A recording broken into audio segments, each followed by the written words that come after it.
साहेबांच्या नेतृत्वात आपण 2014-15 पासून लढतोय. तुमच्यापैकी अनेकांना आठवत असेल 2017ला तलासरीमध्ये आपण नॅशनल हायवे जाम केला होता. एवढी मोठी गर्दी त्या आंदोलनात उभी राहिली होती. तेव्हापासून आपण म्हणतोय की आम्हाला हे विनाशकारी प्रकल्प नकोय. मला सांगा, गेल्या 10 वर्षापासून बुलेट ट्रेन असेल, वाढवण बंदर असेल, सर्व विनाशकारी प्रकल्पांच्या विरोधात जनता आंदोलन करते. गावागावामध्ये ग्रामसभेचे ठराव घेतले जातात.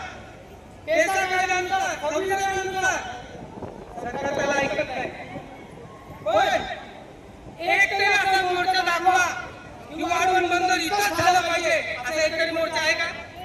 बुलेट ट्रेन मागण्यासाठी कोणाचा मोर्चा निघाला का? मग सरकारने कोणाचं ऐकलं पाहिजे? सरकारने लोकांचं ऐकायला पाहिजे, सरकारने आपलं ऐकायला पाहिजे. पण सरकार आता मालक बनले. तो दिल्लीमध्ये बसताना प्रधान सेवक आता मालक बनलेला आहे. फ्रेंड्स बोलतो तो, फ्रेंड्स चुना लावायला लागलेला आहे. बघितलं तुम्ही?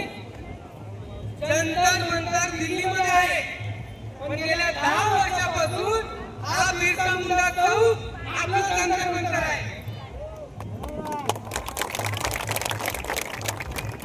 9 ऑगस्टला आपण इकडे जमतो, मोर्चाला इकडे जमतो, शासन प्रशासनाला सहकार्य करून इकडे आपण जातो.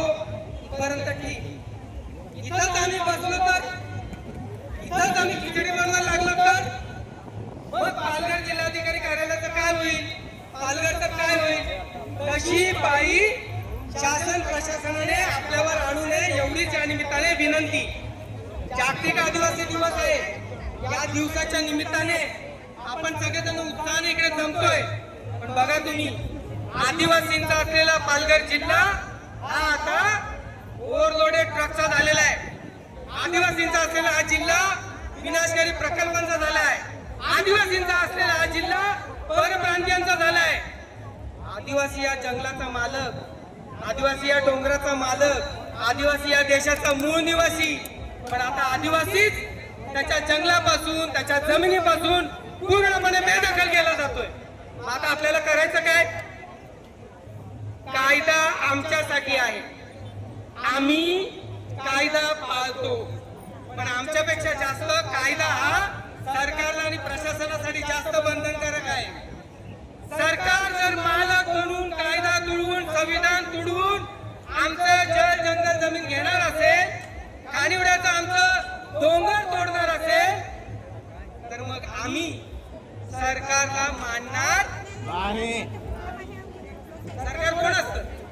आमच्यामुळे सरकार आहे, सरकारमुळे आपण नाही आहोत. आपण सरकार बनवलेले.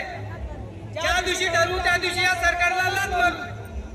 आज 9 ऑगस्ट रोजी जागतिक आदिवासी दिनाच्या निमित्ताने आपण जाहीर करू, सरकार संविधानाप्रमाणे चाललं तर ठीक, नाही तर त्याच संविधानाची शपथ घेऊन हे सरकार आम्ही लाथाडून ठेवणार राहणार नाही. हे सरकार आम्ही हकलल्याशिवाय राहणार नाही. झालं ते पास झालं.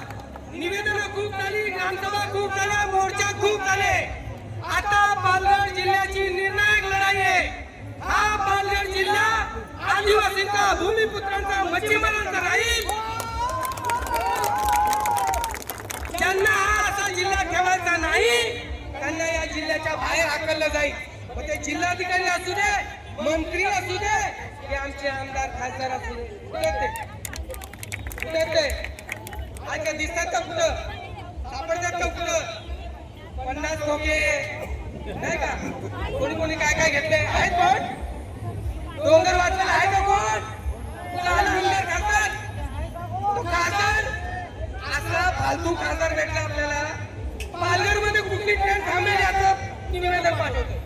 याचं कौतुक करू. पालघरला राजधानी थांबेल की नाही थांबेल? अरे माणूस थांबेल की नाही ते सांग. पालघर जिल्ह्यात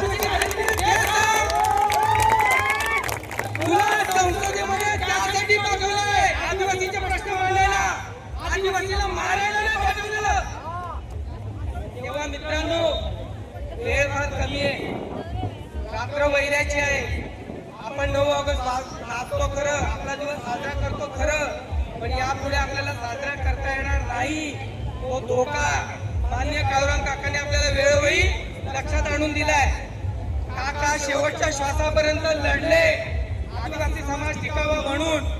तेव्हा तुमची माझी आपल्या सगळ्यांची जबाबदारी ठरते की हा पालघर जिल्ह्यातला डोंगर, पालघर जिल्ह्यातल्या नद्या, पालघर जिल्ह्यातले पानन पान, पालघर जिल्ह्यातले एकूण एक भूमिपुत्र हा पालघर मध्येच राहील आणि चांगला जगेल. अशा प्रकारची व्यवस्था आपल्याला आणायची आहे.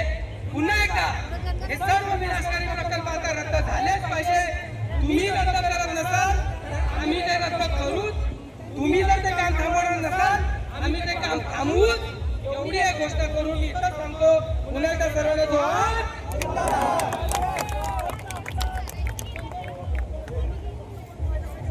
धन्यवाद तहसीलदार. आपल्या विनंतीला मान देऊन इकडले तहसीलदार साहेब आपलं निवेदन घेण्यासाठी आलेले आहेत.